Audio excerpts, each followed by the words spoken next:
Welcome to AK digital study. Dictation शुरू होगी 5 second बाद।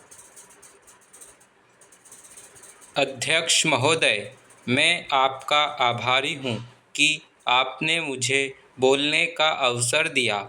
इस देश के वर्तमान भारी संकट के समय में और विशेष रूप से उस समय जबकि हम लड़ाई से अभी निवृत्त हुए हैं और आकाश में लड़ाई के बादल दूसरी तरफ से आने शुरू हुए हैं, हमारे वित्त मंत्री ने जो बजट पेश किया है वे इसके लिए बधाई के पात्र हैं।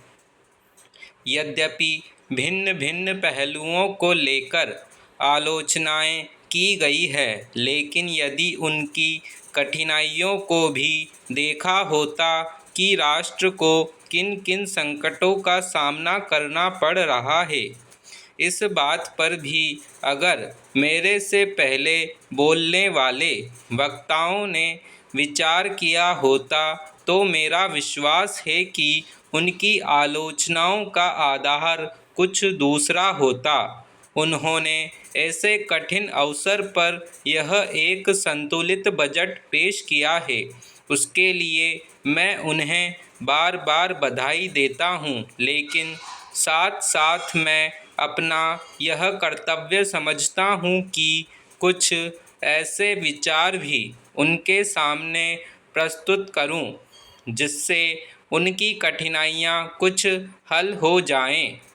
उदाहरण के रूप में विगत 2 वर्षों में लेखा जोखा कमेटी में बैठने के समय मुझे ऐसा अनुभव हुआ कि इस देश में 2-3 इस प्रकार की त्रुटियां मौजूद हैं जिनको दूर करने के लिए, जिनकी जांच करने के लिए यदि कोई एक कमेटी या आयोग बिठा दिया जाए तो राष्ट्र को, राष्ट्र की सरकार को, राष्ट्र के विकास कार्यों को और राष्ट्र की रक्षा व्यवस्था के लिए करोड़ों नहीं अरबों की व्यवस्था फौरन हो सकती है।